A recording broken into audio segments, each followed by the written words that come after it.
Hey, what's everybody? How's it going, everybody? Give you guys just a couple minutes to get on here. Waiting on our guest. Just talked to RW. He's going to be a couple minutes running behind, and so we'll just give a couple minutes for everybody to hop on and give me a moment while I go ahead and share the link so you guys can get in here.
Alright.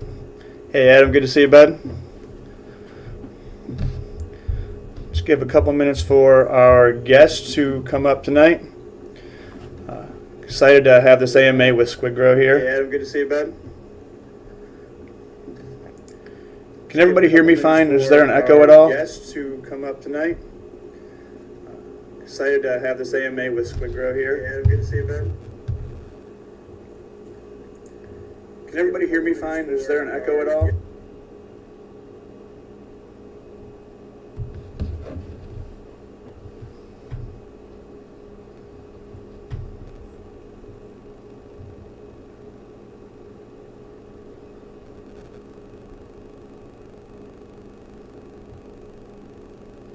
How about now? Does everything sound better now?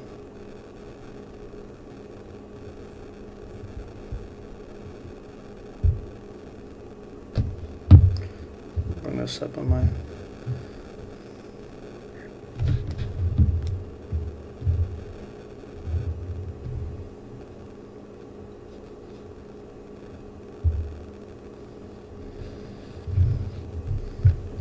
Try to follow the live chat in here.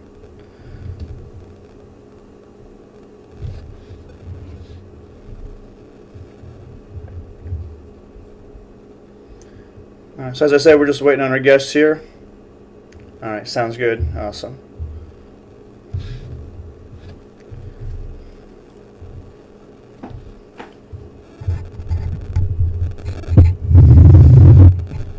See if I can make this sound any better at all.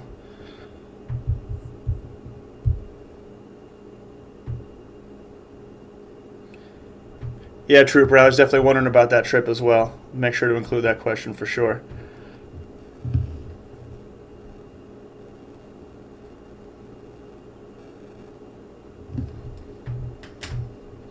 All right, I'll send that link there, Dane.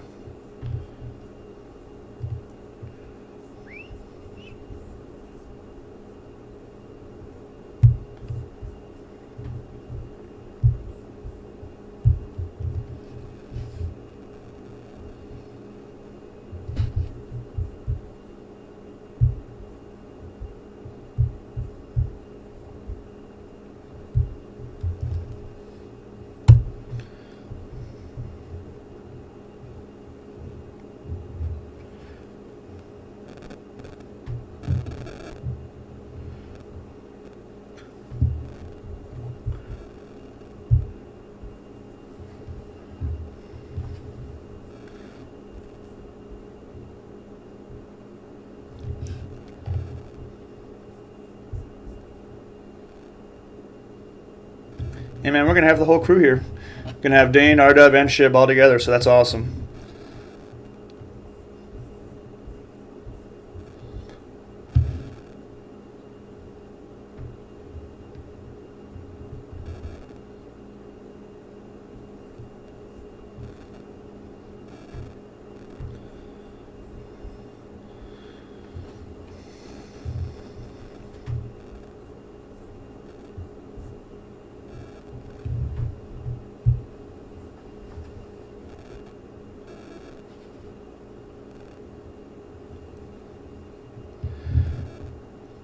All right, so we'll do some kind of talk with them, let them share some information about their project in the beginning once they get up here.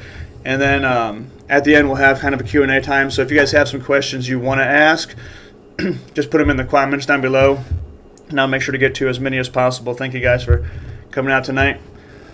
Should be able to get started here in just a couple minutes.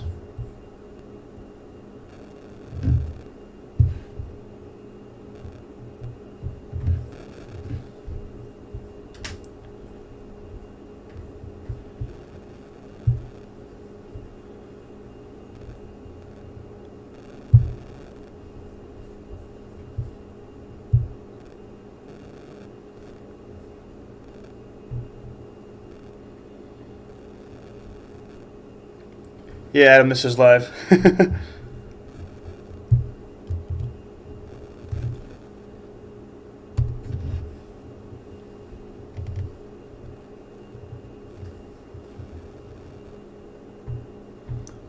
All right, I just sent him a new link. Let me know if that works there.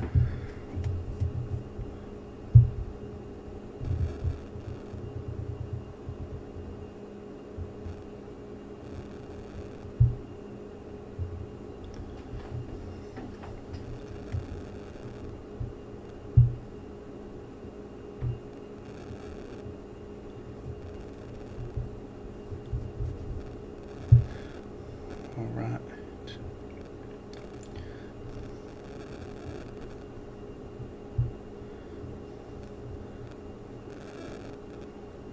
All right, we got 1 out of 3 coming up. Making some progress here.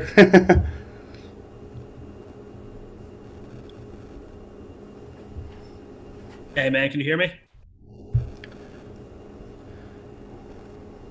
All right, there's 2.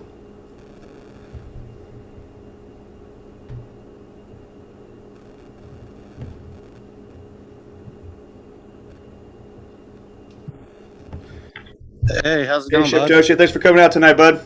Hey, I just saw your DM with the new link. I was trying to use the old one. Oh, okay. So I just shot it off to the rest of my team. So There we go. All right. yeah, RW you're just sure. popped up. Hang on, RW just hit me up. Okay. There he is. Hey, can you guys hear me okay too as well? Yep. Sweet. Okay, fantastic. We got everyone here on. We'll go ahead and get started this evening. So first of all, I want to thank you all for coming out tonight, checking out the AMA here we have going with SquidGrow. I'm excited because this is actually our first live video, so working through some of the kinks of that there.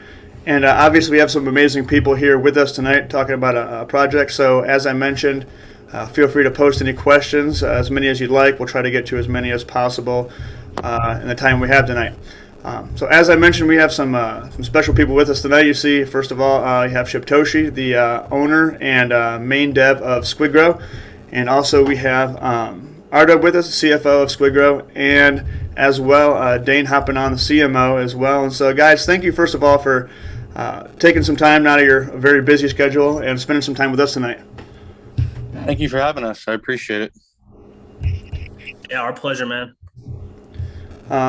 So we'll go ahead and kind of open up here. I'm sure most of the people here are obviously here to hear more about SquidGrow or share information about SquidGrow, ask some questions, a lot of things going on. And so get to know the team behind it. And so I kind of start with you, Shiptoshi, I guess. Could you go ahead and get us started kind of with an introduction here, introduce yourself, how you got involved in the crypto space, kind of background a little bit there? Yeah, sure thing. Hey, what's up, everybody? I'm Shiptoshi. I got into crypto in 2011. My first crypto investment was Bitcoin. I first heard about Bitcoin back in 2010, but as I've said previously, I was a little hesitant to get involved with it because of its affiliation with the dark net, Silk Road, I believe it was. But kind of fast forwarding about a year, I had some of my good poker buddies that were utilizing Bitcoin to get into private poker tournaments. So after I started talking to them about that, I decided to pull the trigger, and my first Bitcoin investment was about 30 grand, which I didn't keep for longer than 48 hours. I lost it on the table. But that kind of started me down the cryptocurrency rabbit hole. I started doing my research on it, reading all the posts, the white paper on Bitcoin. I was truly intrigued about it. Moving along, I've essentially gotten into every cryptocurrency that I thought had value, whether it was Bitcoin Cash or Zcoin, Litecoin. When Ethereum came out, I got into that. And as everybody here, I'm sure, is aware, I found Shiba. Well, actually, Shiba was brought to me August of 20. And I was just, pestered by my buddy to purchase it. And after kind of going back and forth with him, I kind of relented a little bit and decided I'd start pulling the trigger on buying in, which I did. Anybody that's in my Telegram chat, I put out some text messages from the day that I actually purchased, trying to encourage my friend to buy, which he did. Unfortunately for him, as soon as he was a little in profit, a little ways down the road, he ended up selling, and it's one of his biggest regrets. But I've continued to hold.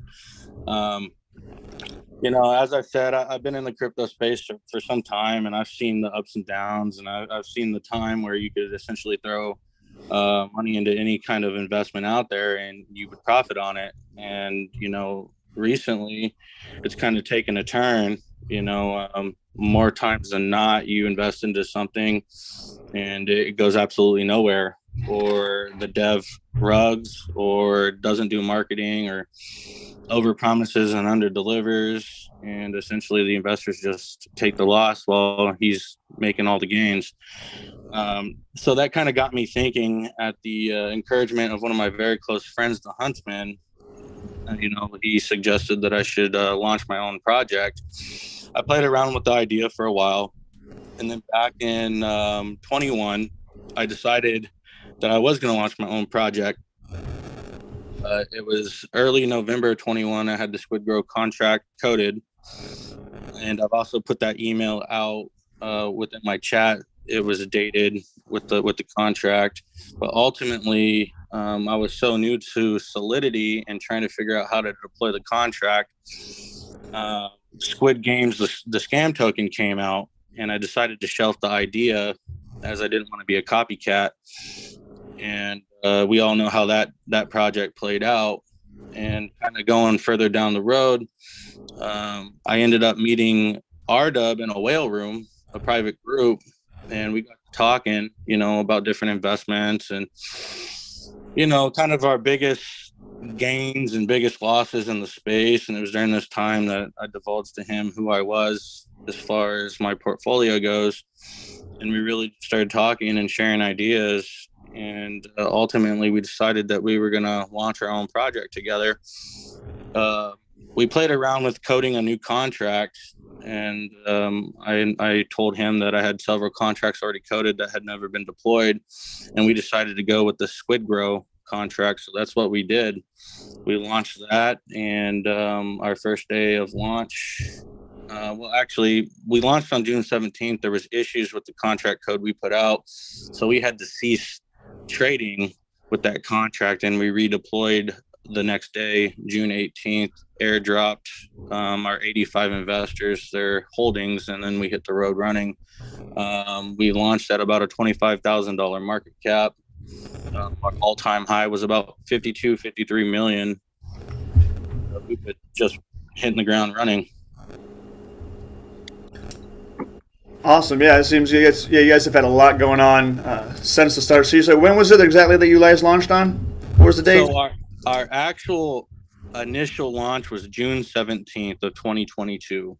And unfortunately, I missed the notes in the email from the dev about removing whichever router we weren't launching on from the code. So he coded it with PancakeSwap and also Ethereum, because I was not sure where I was going to launch. And when I deployed the contract, I deployed it with both routers in there to both swaps. So you were able to purchase through PancakeSwap, but selling, it was getting confused. So we had to cease trading. And then we actually launched the current contract the next day. June 18th. Okay, awesome. That's fantastic. Ardub, kind of introduction. Let them know who you are a little bit and kind of your background there. Yeah, hey, how you going, guys? Sorry, I had a little bit of trouble getting into the Zoom link, but I'm here now. So thank you so much for having us. Yeah, thanks for the introduction as well, Shib. So my name is Ardub in the cryptocurrency space. I've been involved in cryptocurrency as well, kind of since about 2011. Originally, was when a friend introduced me to Bitcoin at the time, which was kind of this, not so well-known thing at the time, and I actually knew nothing about it as well. But that really sparked my interest on and off over the next couple of years as new currencies popped up. I kind of, traded different, popular cryptocurrencies, I guess, and it wasn't until I guess it was maybe 18 months or 2 years ago now that I ended up in the BSC space. I can't actually remember how I ended up there originally, but it was definitely, investing in shit coins at the time, and had the same experience that, most of us have when we enter the space. We all get done over by a few rug pulls and honeypots and stuff like that. I guess after a period of time of being in the BSC, I kind of made some good connections and ended up working for an elite whale group. And then, as Shib said, we met each other in a private whale room as well, which is what led us to, I guess, launching SquidGrow. And I guess since launching SquidGrow, like my focus has been solely on SquidGrow, so I haven't actually been as much of an investor in the BSC space anymore, but I guess more focused on actually trying to like build up and actually change the face of the space, more so on the other side, I guess. But yeah, that's a bit of a brief introduction of myself. Fantastic. No, thanks, Ardub. And we'll complete the trifecta here with Dane. You want to kind of give your background as far as how you got into crypto, what you've done in crypto so far? My pleasure. Thanks for sharing, Ardub and Satoshi. So my background's a little different. When I was 18 years old, I went into cybersecurity. So I've had an interest in crypto and this type of stuff for a long time. I ended up going a different route for a while. Got into athletics and physical training, strength and conditioning coach, real estate, bartending, all over the place. Eventually found my way into the actual crypto space in 2016 after talking crap for a long time about it, thinking it was just another scam like a dummy. And got into it, and same thing as Ardub, started trading a lot of altcoins, especially in 2017. I was sucked right into that altcoin space, got absolutely demolished in 2018. But unlike most that did experience that, I actually stayed in the space and obsessed over it and studied technical analysis, charts, everything I possibly could in those 2 years to stay involved with it. And in the process, made a lot of great connections. I found my way really deep into DeFi, actually as early as 2018, but actually started leading projects at the end of 2020. And I was lucky enough and fortunate enough to get involved with several big projects from the leadership standpoint, face of the project and making it grow and figuring out how to get these things exposure. I won't go through the list of projects, but eventually I found myself into the marketing space because that was always the thing people would blame for when something didn't work. And so I was like, well, what is it? What is it missing, right? So it really intrigued me, especially at this level, because there's so many different avenues you have to go down away from traditional markets that make it such a unique avenue to actually have success in. So I've spent the last 2 years, you could say, garnering tons of connections in that world. And about 9 months ago, came into the company called Blockchain Brothers, which Satoshi and Ardub have actually partnered SquidGrow with. So we're a full-time DeFi marketing agency that works on SquidGrow in particular, and this is the only project where I am the CMO of. So this is essentially my personal project as well, in addition to the partnership we have with the marketing firm. And very privileged to be here and happy to help it grow. It's been a wild ride so far in the last 3 months, and we'll get into that a bit more. That's pretty much the gist about me, though. No, that's awesome. And yeah, I think you kind of hit on that, the marketing idea. Just moderating different groups, you always see that question, when marketing, and people try so many different things. So it's a huge aspect, I think, and we'll get into that some more. So that's fantastic. Like I said, I appreciate you definitely being here, man. Thank you. Well, before we'll kind of jump into a little bit about the project, talk with Shib here and ask some questions, and anybody else can reach into those too. So, like you mentioned, before SquidGrow, even before Shiba, you were throwing 30 grand at poker tables. So you had some money, at least a little bit already. And then obviously you hit on Sheeb. What made you decide to launch your own crypto project when, I guess you could say, so to speak, you were already set for life? Obviously you couldn't sell, I guess, the 5.7 billion, but you're doing pretty well in life, I would assume. And so what made you decide to kind of get into this? Because it seems like crypto, for the most part, it's very fast paced and it'll wear you down quick. So what kind of motivated you or made you decide to kind of launch a project? Well, real quick, contrary to what most believe, Uniswap actually put out a statement that if my wallet was to dump, it would leave them with about $5 million on their swap. So I essentially could have killed the Ethereum coins as far as that went. Just wanted to clarify that because that was something I've heard numerous times. But, Okay. I didn't launch the project for me. Starting out, I launched it for my friends and my family. I was tired of seeing them get wrecked. I was tired of seeing them invest into different things and not make any money and do nothing but lose. I'm obviously financially stable. And when it comes to, launching a project, obviously it takes money to grow that project. And I've got an abundance of it, and probably more than I can ever spend in a lifetime. Although my crypto portfolios are worth the billions, I got in fiat, I'm a multi-millionaire, but still substantial money to throw around, more money than I could ever spend probably in a lifetime. But, one of my very close friends, a couple of them, but I'll name the Huntsman. He jumped into a couple projects with me, and we kind of got to bantering back and forth about buying the top wallet, and got ultimately wrecked from a rug. And I kind of went back to doing my blue chip thing. That's normally what I'm accumulating most of the time. But he continued buying these meme coins and whatnot, and sometimes he hit it, sometimes he didn't. But we've got a private texting group and a lot of people in there where have little to substantial money, and we're investing in different things, and 9 times out of 10 they'd get wrecked. And I decided that I could put out a project that would be safe for my friends and my family, because obviously I know my intentions. My friends are going to know I'm not going to do anything to hurt the project. So ultimately, that's kind of where the idea came from. I'm not afraid to spend money on the project. I'm not sure if most are aware, but 100% of the tax goes to liquidity. I pay for everything out of pocket, from all the exchanges to all the marketings to all the developments. I pay for everything.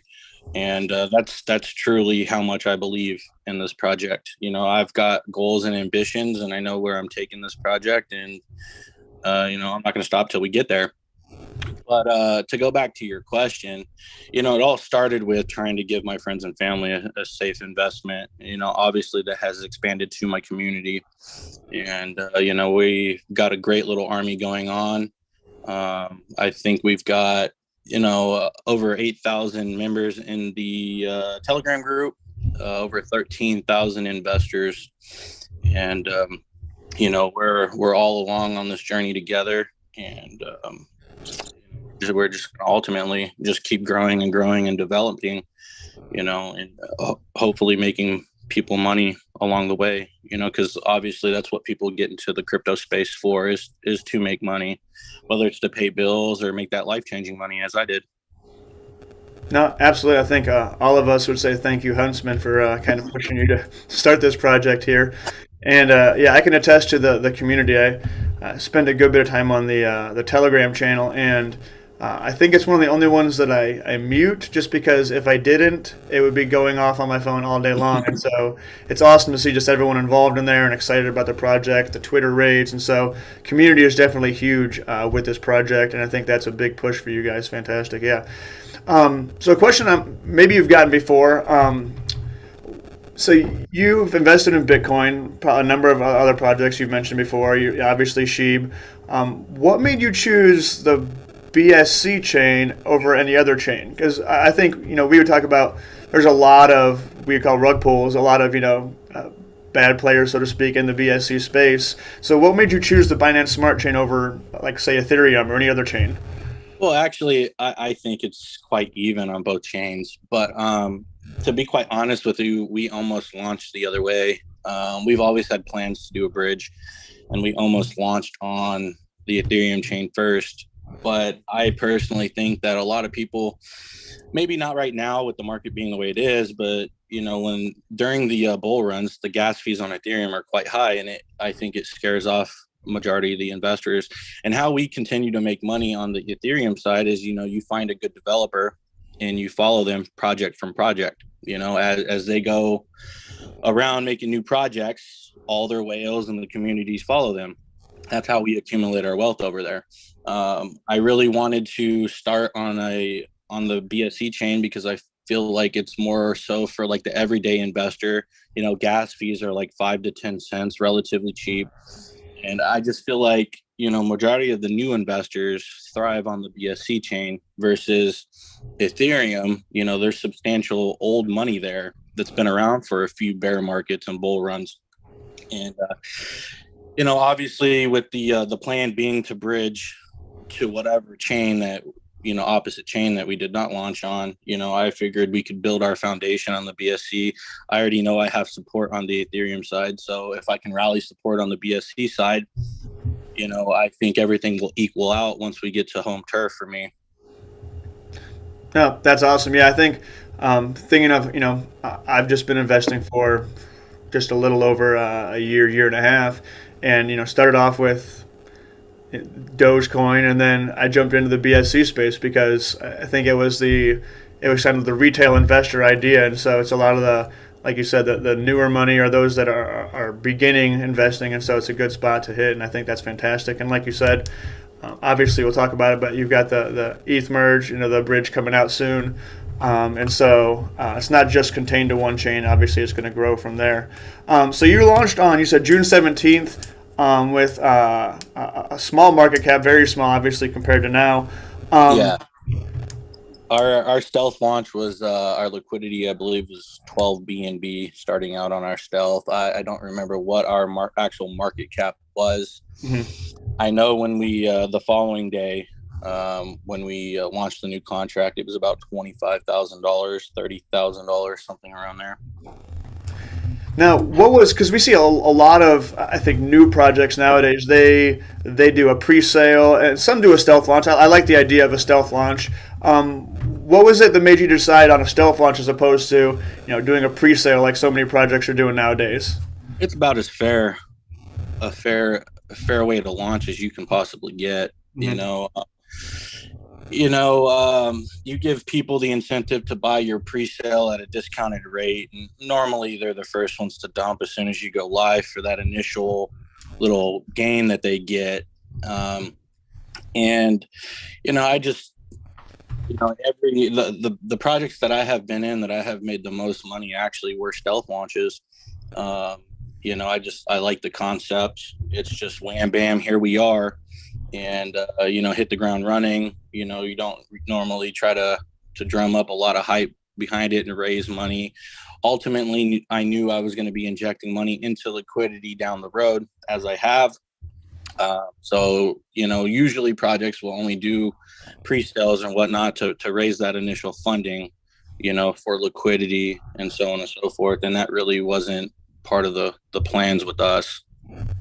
No, I think that's awesome. I think, with those pre-sales, you see a lot of, as soon as they go live, you get a lot of dumps, and it just wrecks the chart right off the bat. So I think a stealth launch is a very smart way to go.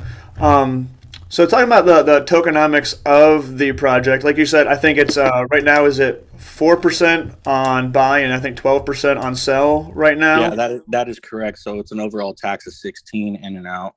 Okay, and so all tax goes to LP as you mentioned. Um, Now, a lot of projects I think we'd work with or we'd associate, especially in the BSC space, the really big thing lately was been the idea of the reflections token, BUSD, whatever it might be. What made you, I guess, so to speak, decide, or your devs decide to stay away from the idea of reflections and go with just injecting into the LP? That was me, solely me, but 9 times out of 10, with few exceptions, does a reflection project actually last. Also with those reflections, that's dependent on volume, right? So you can hold the token, and if there's no volume, you get no rewards. And when that happens and people are no longer getting the rewards and they start getting deterred, what do? They dump. So our incentivize to our investors is our staking. Although it is native coin, we offer a reasonably decent APY on our staking pools, and that's our way of incentivizing our investors for the immediate time being. Obviously with our utilities and development, there's going to be further incentivizations down the road. But through my history in the space, generally reflections tokens don't have a long life. Like as I said, there are some exceptions to that, but most of the time they just wither away and die. And also listing on exchanges makes things more tricky as well. If you don't have those reflections, you don't run into those issues with that exchange. So launching the project, I knew one of the big things on my to-do list was list on exchanges, and that's why we hit the ground running with the exchange listings as we have. We listed on our first 2 exchanges before we were listed on CoinMarketCap, and we snagged a tier 1. I believe it was within the first 3 months. Obviously, if we had reflections, things would be a little more complicated. Yeah, absolutely. I think you're right on that. Like you said, I think we've seen a number of projects that have been wanting to listing on some of the more larger exchanges, and when it gets to reflections and PancakeSwap versus these different exchanges, it becomes quite tricky, and it ends up failing. Like you said, it was great during the bull market, but as soon as we start to hit the bear, those reflections aren't coming in. So, and I think it was a wise choice, and I think any good project, you've got to have strong LP support to get those bigger investors to come in, being willing to put their money in as well. So that's a great idea there, yeah. So your circulating supply is 1 quadrillion. A number of people have asked, any plans on any type of burning? Now, I think you guys are listed on, is it 12 exchanges right now, 12 or 13? Yeah, that sounds about right. Any plans for that? No, I don't have any plans for burning.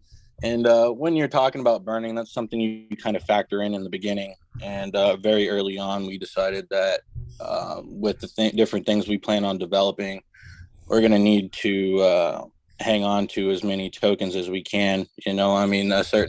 Just for the bridge, for example, a certain percentage has to go into the bridge, right? So if we don't have those tokens to put into the bridge isn't going to work properly. For exchange listings, the project has to provide those coins for liquidity. The exchange don't purchase those coins. I have to purchase them and then send them to the exchange paired with whatever we're pairing with, USDT. I've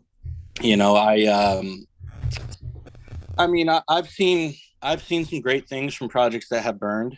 It wasn't an immediate thing, but every project has its own course of action and its own ambitions. And I don't foresee the need to have to do burns. And if we wanted to do burns, that's something we should have factored in the beginning and done something like a 50% of supply burn right off the top.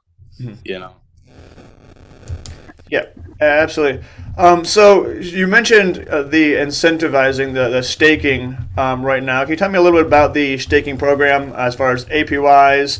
Yep. I think there's no lock on your staking. You can unstake at any time. What's the APY for that, and how does their staking program work? Okay, so our native coin staking is 20% APY. As you said, there is no locking period. You simply pay a gas fee in and out. You can harvest your rewards every second, every minute, however often you want. In addition to that, we offer 100% APY on our LP staking. That's where you take SquidGrow and BNB and create a pair and pancake swap. But with that being said, when you are interacting with pancake swap to make the liquidity pair, pancake swap recognizes that as a sell. So whatever our sell tax is, you are taxed that amount. I briefly tried to fix that by whitelisting the LP address, and it screwed the contract up for about 10 minutes. So we had to go in there and reset it. So I couldn't bypass that. That's something that's kind of out of my control.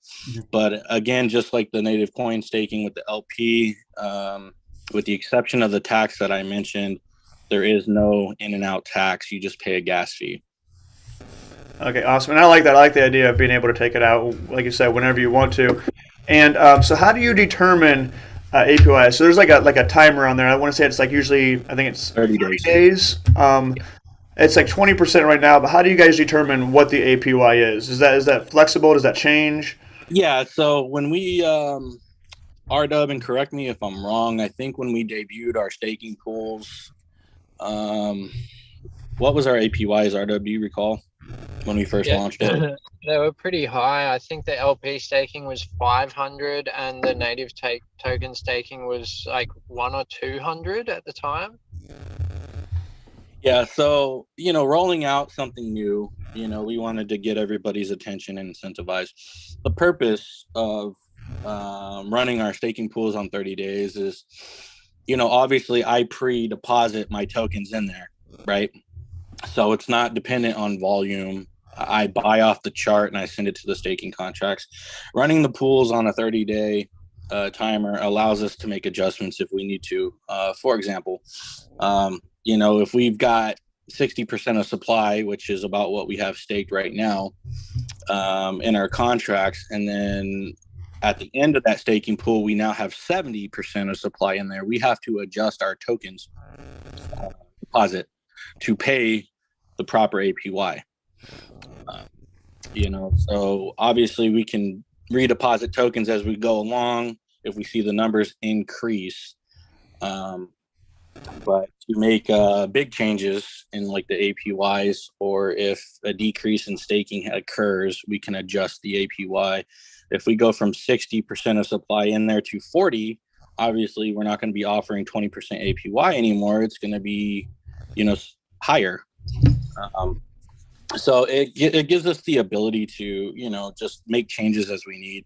When we first launched our staking contracts and we had APYs that were high, we were noticing a lot of sell pressure on the chart, people harvesting the rewards and selling.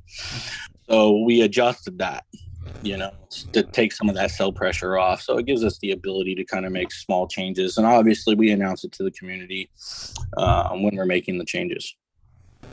Okay, and then where do the staking rewards come from? I know there's a list of wallets on the page. Where do those rewards come from? So as I said, I pre-deposit the tokens into the staking contracts.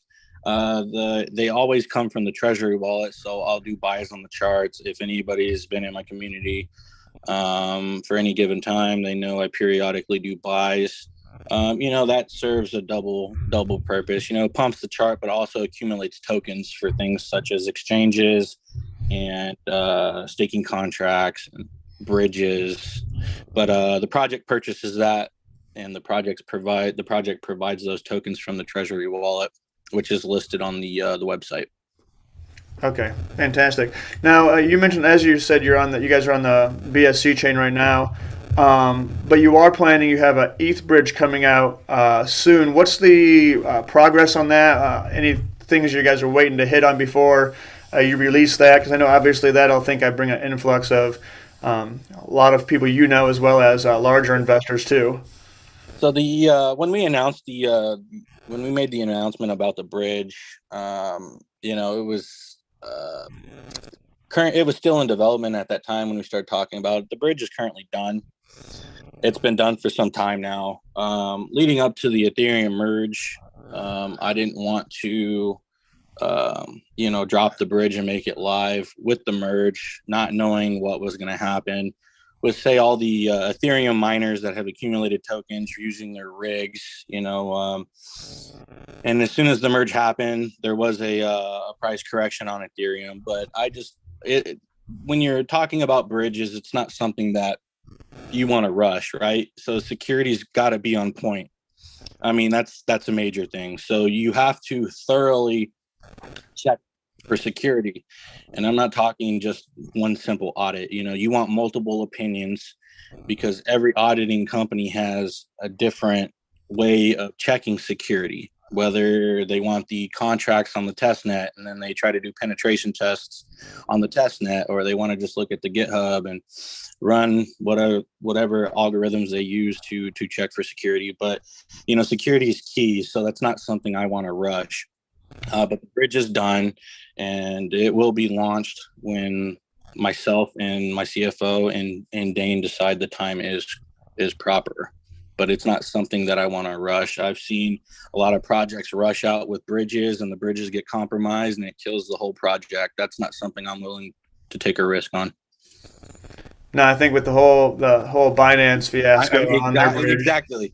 That's something I didn't even touch on. I mean, if Binance's bridge can get freaking compromised, everyone's, I mean, damn. So security.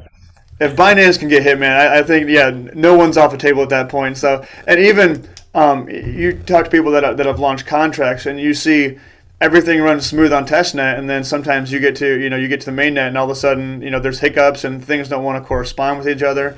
And so it's like you said, it's better to take your time and make sure everything's done right and works smoothly the first time. You don't want to have to go back and mess with it any more than you have to. Absolutely. 100%. And before we decided to launch the traditional bridge, we did talk to the community about it. We wanted some feedback. There was some different options with the bridges, and we talked to a couple different companies that did bridges, other projects, but ultimately I wanted to develop my own bridge. I wanted to not just trust, if I did something like a white label service with another big project that has a bridge, and they say their bridge is secure, and there's something happens with that, I'm still responsible. I can't just say, oh, well, it's their bridge, it's their fault. No, I'm responsible to my community. So, developing our own bridge, if something goes wrong, I'm the only person to blame, So no, and I think, I don't want to put my head on the chopping block for somebody else that just says, hey, our bridge is phenomenal and there's been no breaches so far, So kind of having the hands-on development of developing it and going back and forth with the devs, every single line of code, and then doing the security checks. When the bridge comes out, I am 100% certain that it is the absolute best that we can provide. No, and I think that's awesome that you guys, like you said, are doing it in-house, and something that that enables you to do that is, like you said, having the funding to do that, to where you can make it exactly where you want. I think you talked to a lot of different projects probably that have worked with third-party contractors and wish they could do it themselves, and you can set it up exactly how you want it. So that's awesome. So talk about a little bit. We would say SquidGrow is a meme coin, but the part I love about it is because it's so easily memeable, if that's a word. But that it's not just a meme coin. I use that word all the time. Yeah, it's a meme coin with utility, which I think it's taking both worlds, putting them together, and getting the perks of each. So talk a little bit about utilities you guys have, because so the way I originally first got involved with when I invested in SquidGrow, I put some money in, is I followed one of influencer, SquidGrow Joe, and when I first heard about the project, my thought was, okay, it's a meme coin, but there's not really any utility. And just as I've looked into more and more about the project, the utilities you guys have coming up, obviously you have the ETH bridge coming up. But you guys are coming up with an NFT line that's coming up that you guys have planned. Tell us a little bit about that. Yeah. So, we announced maybe a couple weeks ago we're coming out with our own NFT marketplace. We've not gave substantial details on that, but it will be the marketplace that we have. You'll be able to mint your NFTs on either the BSC or the Ethereum chain, so you can pick. But I went out and hired Mike S. Miller from DC Comic Books and Marvel Comic Books to do our NFT collection. And I love everything that he's putting out so far. I mean, the attention to detail is just ridiculous.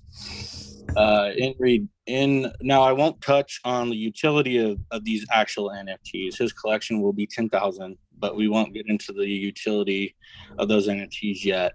But one cool thing that we have decided to do is our ultra rare NFTs. If you happen to mint one of our ultra rare NFTs that's holding a Polaroid of another NFT, you get 100% ownership of both. So I've been on a shopping spree the last couple days, just buying up different NFTs. We got Mutant Apes in there. We got Kennel Clubs. We got Moonbirds. We've got Doodles, Satoshis. We got Mike Miller's collection. I've got some Crypto Chads. I've got Metaverse Land from Sandbox to the other side anything that I felt like would have value when the market comes back, I was purchasing.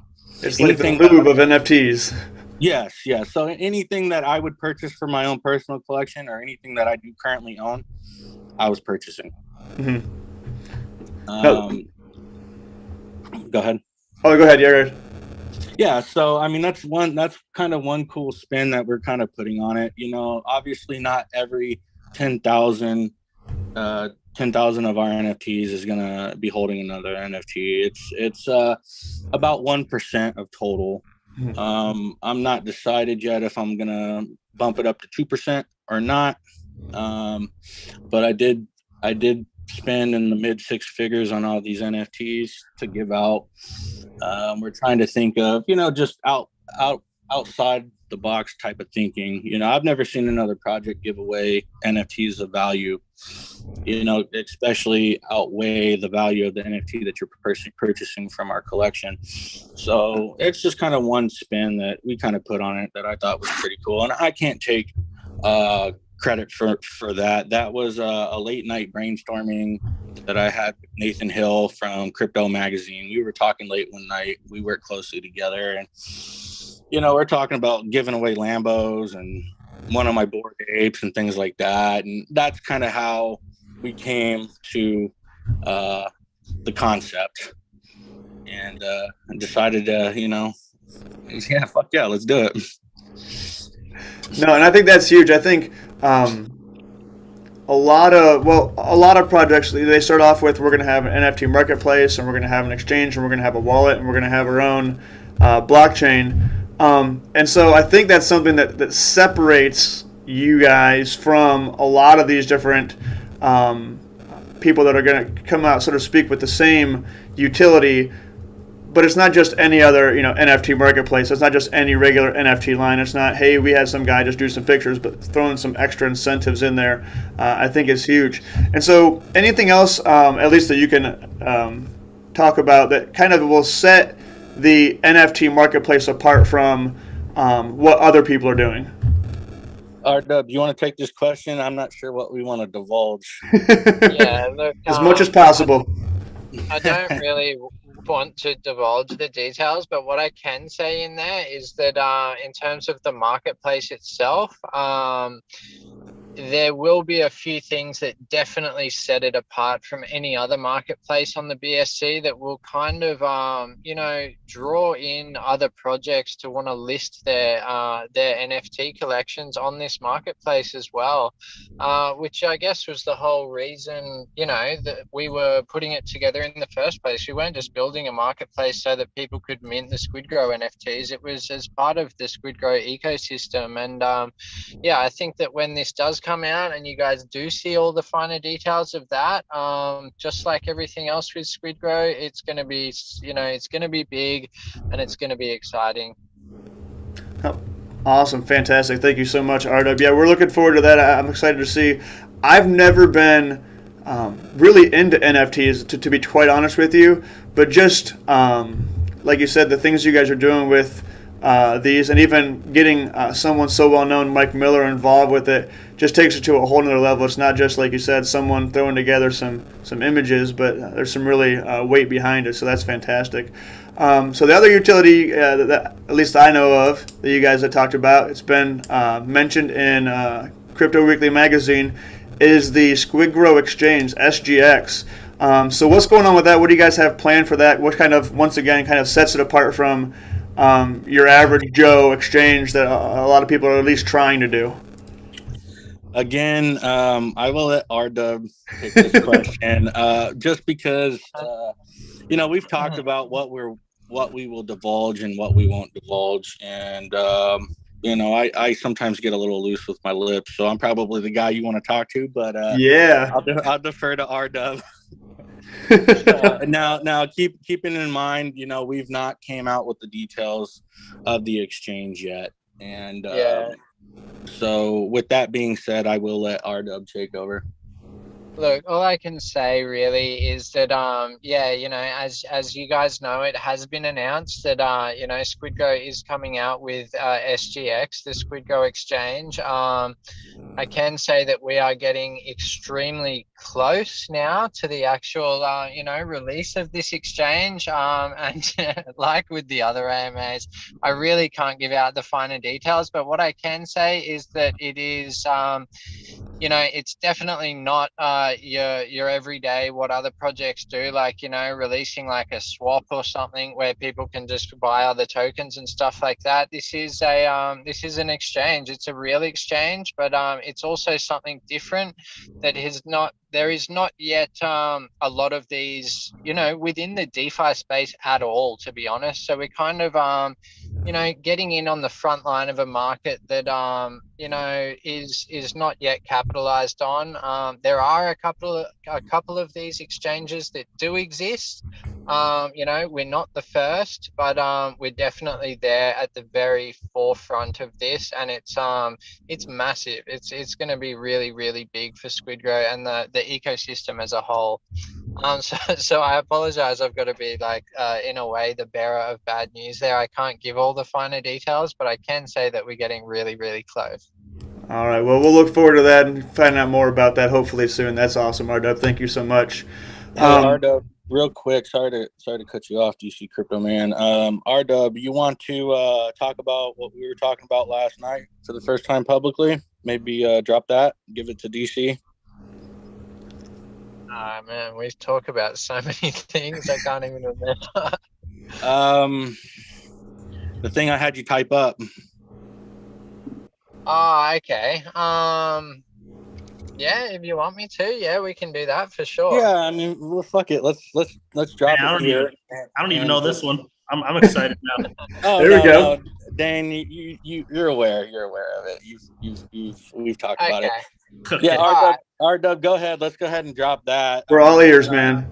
Yeah, go ahead, R-Dub. So here is a little bit of fresh news that I guess nobody publicly knows yet, and this is just a little surprise and a little addition to the SquidGrow ecosystem as a whole, and kind of a reminder that we are, although there are things that you guys do know about, we are constantly building other things in the background as well, and there are always little surprises. So I guess without further ado, we have also that we will be releasing very soon. I was actually typing up an announcement, as Shib just said last night, and we're coming out with our very own SquidGrow swap as well. So this is obviously not an exchange. This is just a tiny little addition, something that we have. So this swap will allow you to buy and sell any tradable tokens that are available on PancakeSwap, and there will be no additional fees here.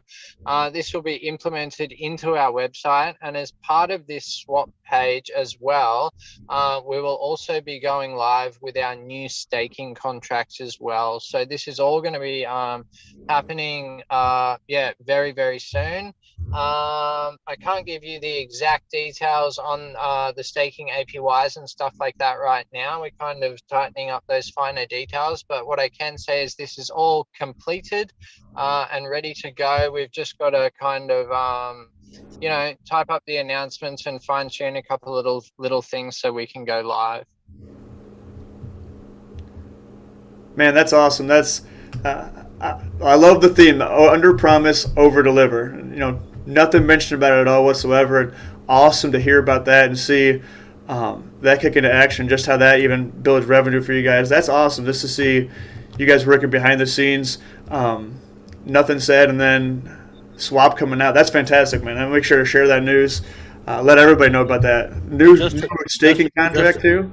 Just to clarify real quick, so the project will not be gaining revenue from this. We didn't want to upcharge our community for using our swap. When we drop our swap, obviously we will essentially be listing every project that's on Pancake, but I have the ability to change that up at some point to where projects can actually pay to list on that. But our community members using our swap will not see any additional fees incurred. So if there is any revenue down the road from the swap, it will be from other projects listing on our swap. But there is no, in my personal opinion, a lot of these projects that come out with a swap, they generally pull from Pancake and add an additional fee on top of that Pancake fee. And why would somebody use a project swap paying a higher fee when they can just get it for a lower fee on Pancake? So we didn't want to pass on any charges to our community members, trying to support our project and just use something that we have developed. So there will be no upcharge in any way, shape, or form to anybody using our swap. Later down the road, if we decide to change to where projects actually pay to list, that's where the revenue will come from. But as of now, when we debut at any point in time during the duration of the swap, our community members using it will not incur any fees. No, that's awesome, man. That's fantastic to hear. The less fees, the better. I think everybody would agree on that. So that's definitely something to look forward to. Excited to see that come out real soon. So I think I heard, I was listening to a previous AMA. I think they said in the exchange, was it 10,000 lines of code? Yeah, so I misspoke. When I first spoke, I said 200,000. That's another utility. The exchange is actually 10,000 lines of code. It's in its first audit right now. I do plan on doing several audits for the exchange. As I said previously, security is key. So we have to make sure that everything's nice and secure before we put anything live to the public. I have PTSD from our lottery contract we put out in the very beginning. I outsourced trying to cut a corner. Didn't want to wait the 3 to 4 weeks for a lottery contract. We outsourced, and the code itself was the original code was audited by Certec, but there was some malicious code in there, and 12 of my investors were affected, where they lost some of their tokens. So after we figured out what was going on, we got them all in the room, shut it down, and then compensated them for their loss. But with that said, security is key, and I didn't enjoy a moment of that. Actually, I was with the family at Disneyland, and when it happened, I straight ran out of the park to the hotel room to get back to my computer, trying to shut down the lottery. So, as I said previously, security is key. I've put my community through that once before, and don't intend on making that mistake twice. So, our emphasis, as I said, is on security. So we're going to do several checks on the exchanges from several different companies, and only then will it be live to the public. And I think that's huge because, I know Certic's not a cheap audit, that's for sure. A number of them aren't that cheap, and so taking the extra measures, spending the extra money to make sure everything's done right and buttoned up for security, that's good. Next question. So recently we saw some footage. I know someone asked about this. Saw some footage of, I'm assuming it was you, Shib, taking a tour of the Netflix facility. Anything planned in the future? Anything go along with that at all? No comment. Oh, okay. So we'll have to hold off on that one and see if we can get anything more. We'll have to wait till one of your more Gabby nights, huh? Yeah, you got to catch me on one of them late AMA nights, just kicking it with the community, getting tired. All right, fantastic. Good. Well, talk about a little bit marketing. I think this is kind of where I think Dane will play a key role. So we're just through a bull run, and you see, like you mentioned, Shib, you could kind of, I mean, throw your money anywhere just about, and 3x, 4x what you put in. It was normal for a project to launch and even hit 10, 20x. But you've seen almost all of them, the majority of them, drop big time from their all-time highs, 90, 95%. And even in this bear market that we're having right now, it seems like you guys have kind of kept the activity where it seems like a lot of chats and a lot of channels are quiet and there's not a whole lot going on. You guys have still been kind of hitting the ground running. There's still a lot of activity going on, so to speak. Some people have said, SquidGrow is the bull run, so to speak. What is you guys' key to keeping everything going when it seems like everybody else is down in the dumps right now a little bit? Well, I can't attest to other projects, but obviously we've got an amazing community, and we got a lot of day one, day two holders, and a lot of people that came into the project, since then. And I think our community trusts and believes when we say that we are developing in the background and there are things being worked on. We don't just say that to kind of buy some time. Anything that we say publicly, we mean it. And I think that our community is actually starting to take notice of the message that we're preaching, as far as giving everybody a safe place to invest.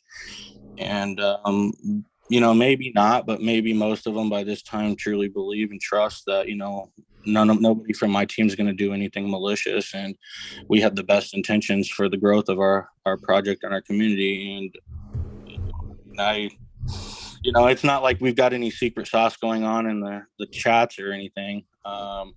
To be quite frank, I've not been extremely active in there on VCs lately. But I obviously pop in there daily and chat. But, I think, we just got a strong community of believers that are ready to take the journey that I took many years ago. It starts with finding a project that you believe in and just weathering the ups and downs of it.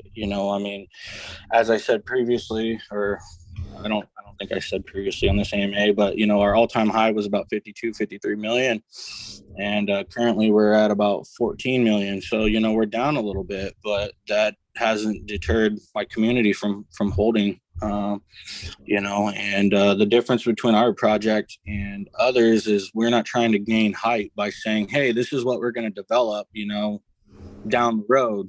We've taken the approach of, under promise, over deliver. But, my community trusts and believes that when we say we're working in the background, we really truly are. And, I think that, sorry about that. I was getting a phone call. I think that the community is very comfortable within our project, and super excited to see what we roll out down the road. I mean, Dane, would you like to touch base on this? You nailed it pretty well, man. My first answer that comes to my mind would obviously be community. It's incredible, the people that we've attracted in SquidGrow, just the talent that's in that community. And there's a lot of seasoned investors and veterans of the space in there. And that's always a good sign to not only see a strong, united community and also a whales chat, but also those experienced traders in there, people that aren't green, that know what they're holding and know what the thing is capable of. But I think at the core of it, as I've said in previous AMAs, is Shibtoshi, and they believe in you. That's the bottom line. I'm, being the director of a marketing firm, I get to see into the inside of a lot of other projects currently that are doing everything that they can to try to do what we've done, to try to make a project go to 50 million in a brutal time, and none of them are having success. And even the ones that had the success from 2021 are getting brutalized in their chart and not able to sustain any floors for long. So it's it's unfortunate because I think that they're doing things that they think they should, but people aren't really believing in them. And I think that because of Shibtoshi being the selfless leader that he is, paying attention to the finer details of only bringing in-house development stuff, making sure the security is paramount, making sure that investors are going to be looked after, represented the right way when those things come out. Because of those small details and his attention to the project, people stick around. That's the bottom line. And then the community that you get from that is unlike anything else that you're really seeing right now. There's remnants of communities from 2021 that have very much similarities to ours, but they're few and far between now. I'm not going to name names, but I've seen some of the strongest ones becoming shattered recently with this market. And it's unfortunate. I hope that they get to come back. But, we're doing something to our credit that they didn't. And I said this before, what would happen if, some of those big ones started out in 2018? Do you think that they would have been there still in 2021?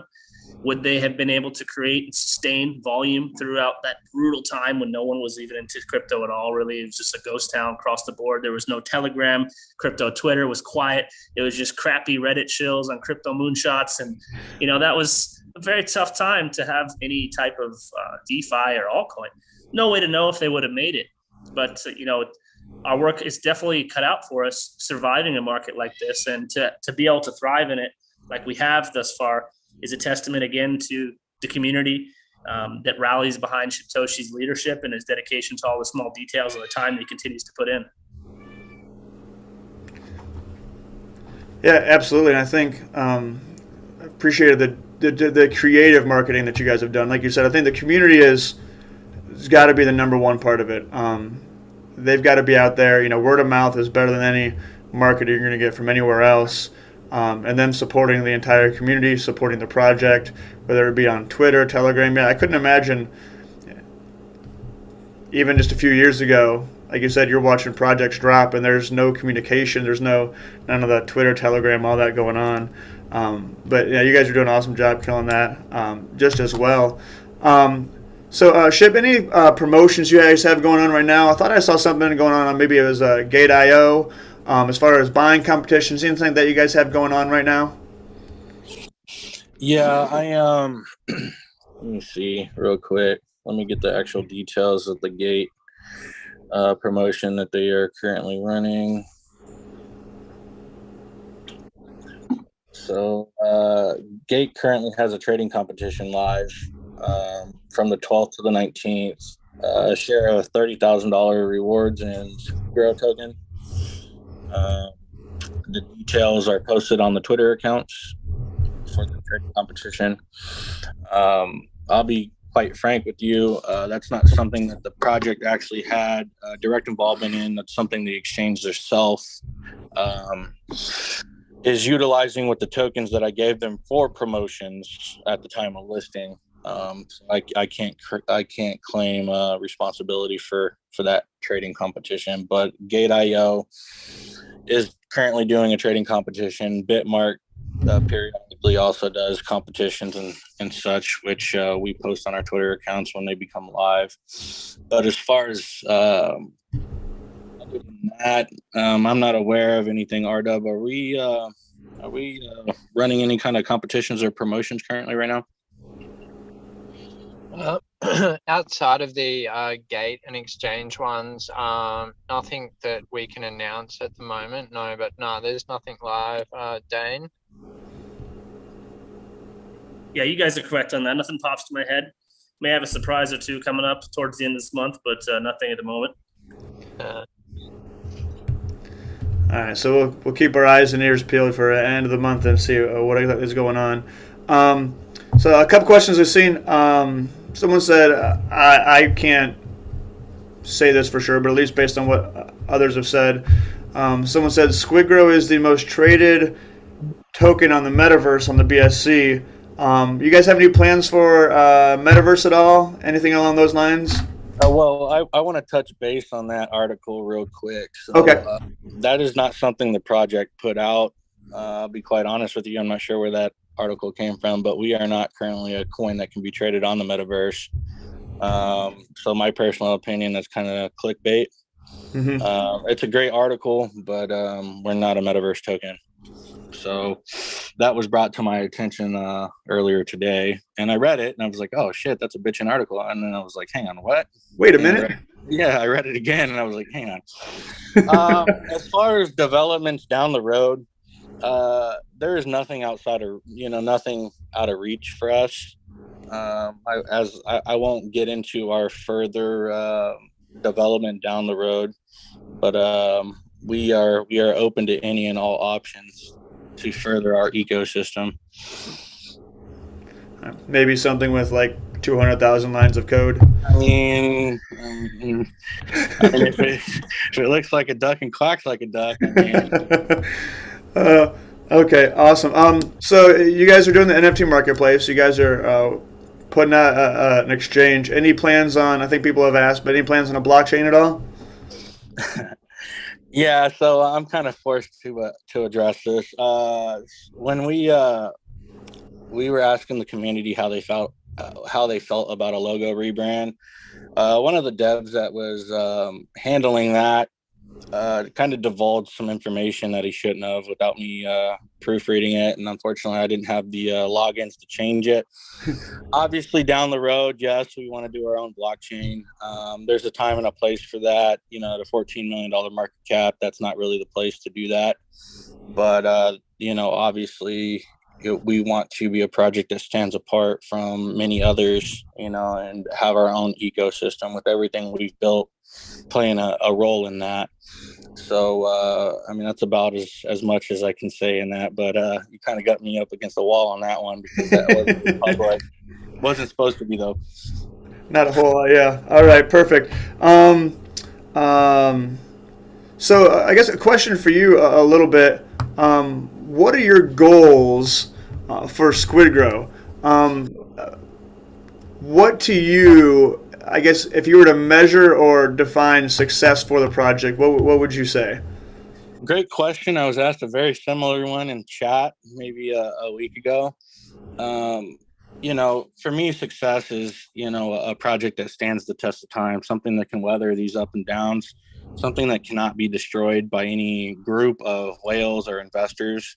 Building a giant, building something that can't be toppled, building, a place for our investors to make substantial money. And what I think would be bitchin' is, down the road, have my investors telling stories about how they took a chance on a project and made life-changing money. Aside from the utilities and the listing on exchanges, something that just is a household name, something that everybody has heard of in some way, shape, or form, whether they're an investor or they're a stock guy or they're just an everyday Joe, making SquidGrow a name that people have heard, and as I said, something that stands the test of time, something that wasn't just here for a brief moment and then gone, like so many other projects, building the strong foundation to create an empire, and a legacy for all my investors, and giving people financial freedom. I think that would just be bitching to be able to be the captain of that ship and deliver a life-changing environment for so many different people. Awesome. I think good goals. It's good to, like you said, if you shoot for the moon, you'll hit the stars. So I think that's fantastic to have huge goals like that, and then not just to have them, but to set things in action that'll help you to achieve those goals. So that's good. Kind of a random question, but I feel like, go ahead, Shib. No, I was just gonna say we're gunning for the top. I plan on dethroning the king. Hey, we're all for it, that's for sure. I think every single person would say, yeah, go for it. I think we'd rather have you guys sitting up there than those that are up there now. So that'd be fantastic, man. So kind of a random question, but you guys are obviously very busy. How much sleep do you usually get? I mean, ask each of you guys that question. How much sleep do you guys get with? It seems like, crypto is it's not like the stock market where it's, just in the U.S. It's a worldwide thing. And so, even right now we're all on different time zones here. How much rest do you get that keeps you going, really? Well, currently I'm pulling about 6-7 hours. I did start going to bed earlier this last month. Previous to that, I was up till the sun came up every day with Dane and RW, and pulling 4 hours of sleep, 3-4 hours of sleep, and there's we were able to function fine on that, but kind of tired throughout the day. I did kind of make it a point recently to try to get a little more sleep. There was times where I was in meetings where I just kind of had brain fog and kind of wasn't tracking what was being talked about. And I was like, yeah, I kind of need to start resting a little more so I'm a little sharper. But right now, 6-7 hours of sleep. If I have a good day, I'll pull in 8. Sounds pretty good. How about you guys? You guys get plenty of sleep as well? Yeah, I think definitely like when the project first launched, sleep was, such a foreign thing. It was so far and few between. But I think at that time, like you're running on so much hype, like that is not just hype in the background as a team and like, having to get so much done constantly all the time, but like hype in the community as well and like on the chart and like things were flying. So I guess, it was kind of easy to not sleep at that time. But yeah, definitely as the project has matured and become, far more of a stable project as well, it's become easier to, like Shib said, increase our sleep times a little bit and, relax back into a bit more of a normal life. That doesn't mean that, we're not constantly doing stuff all the time as well. I'm in the middle of like kind of 5 different things right now, even while we're doing this AMA, and we've all got lives in the background as well. So things have evolved and changed, but initially it was very little. Yeah, exactly. Crypto has those moments where it makes you not want to sleep. And even if you were like a guy that has a good regular sleep schedule, that gets thrown out the window when you start watching investments flying up and the adrenaline that comes with that. One of the golden rule, they always say you're not supposed to be on electronics, turn the phone airplane mode, like right before you go to bed. Screw that, man. It's like crypto. You can't be doing that. You got to check that stuff right before you close your eyes, make sure everything's good. And you wake up and you're like flooded because you got like flooded with DMs. And that's kind of how it was for the first 2 months for me as well. Personally, I was on that vampire shift for roughly 3 months straight. I saw the sunrise every day with Satoshi and ate breakfast and then went to sleep. And it was definitely not good for my body. So I've flipped my hours around recently and been really regimented as much as I can. But yeah, there'll become a point when stuff gets crazy again and that'll fly out the window. And it's just how crypto is, So bear markets are for sleeping a little bit better. Bull markets are not the way. And when you come out of the gate with the project as crazy as this one, you have to be ready to go to war around the clock, as you said, because crypto is around the world. It never sleeps, 7 days a week. And, the projects that succeed and have those extreme runs are ready to do what's necessary to feed that beast in the middle of that. You can't just be sleeping, No, I think that's huge. And making sure, like you said, you've got someone around the clock, but setting systems in place to where you're not the one that's always awake. You've got other people that help take care of that kind of thing. It's fantastic. All right, so a couple questions some folks asked, and then encourage you guys while we're going through these questions, if you have any questions to ask, just drop them in the comments down below. We'll try to get them passed here. One question was this: do you think you guys can pass Sheeb? Obviously, Sheeb's close to your heart, Toshi, but you guys think, is that a goal that you guys have, or is that something that you're aiming for? I think it's possible. Let me handle this one. So there's plenty of room at the top. We don't need to dethrone or overtake any other project. There's plenty of space in the top ranks of cryptocurrency. So yeah, I didn't set out to overtake any given project. I just set out to be the first SquidGrow and run the project the way that I think is best for the community. So, I don't wake up every day plotting about how I can overtake any particular cryptocurrency. I'm just, developing and growing my project as I see fit. And, with the things coming, I'm sure we'll be up there in the top ranks, but I would never publicly say anything against Shiba in any way, shape, or form. But, Shiba's close to my heart. But, there's plenty of room up at the top. So we don't need to particularly overtake one. If we overtake them in market cap, great. But that doesn't mean that, we're better than them or anybody else, No, absolutely. I think we're still so early in the you look at the percentage of the world that actually owns crypto right now. We're so early that the market cap has so much space to grow. It's like you said, there's plenty of room up there. So that's just making a goal to be up in that is fantastic. Someone asked, so when you guys have the NFT marketplace, you said you can mint on ETH or BSC. Are there any advantages to one over the other, or is it just complete preference? It's preference. I think it's common knowledge that majority of the big NFT collections are on the ETH section. But BSC is slowly making its way into the scene as far as NFTs go. But I just wanted to give everybody the opportunity to mint on whatever chain that they favor.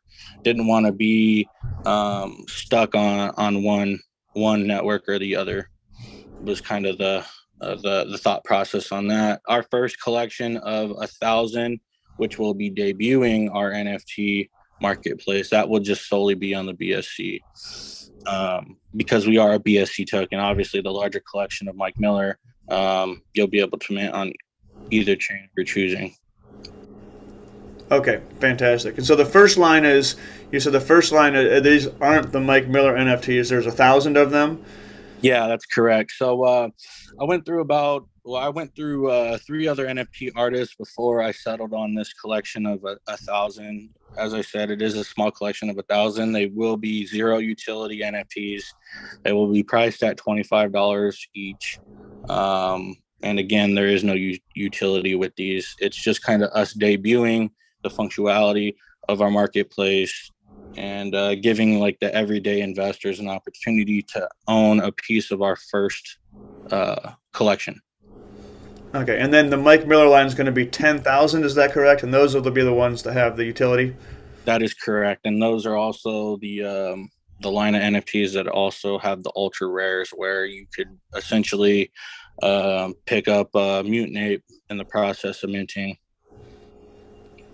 Okay, awesome. Question someone asked is, so you talked about the new staking contract. Is there any plans to pay out in some other currency, like say BUSD or USD Tether or anything like that, or is it going to stick to SquidGrow token still, the native token? So our contract has the ability to reward in BNB for our staking contracts, but we are going to continue to reward at least for the debut of our new staking contracts in Squid. That's the current plan. If we operate with, based on BNB or BUSD, that would be dependent on volume unless I fund that up front. So I don't really want our rewards to be dependent on our volume. So currently, I just do buys on the chart and provide the tokens that I purchase into the staking contracts. Okay, awesome. Number one question I think I got a lot is any tier 1 exchanges coming, Binance, any hints at that, any little helps there? When Binance. Binance, yeah. When's Lambo?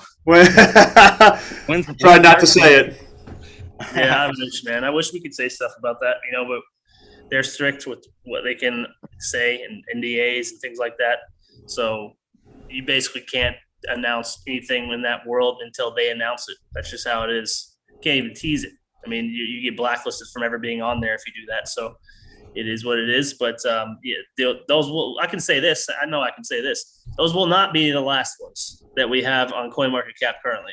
There will be more for sure. There will be. Right. I'm not going to say when or what, but you can count on that. And you guys have been banging them out one after another already, so we definitely have confidence that you guys will get those done as well. That's awesome.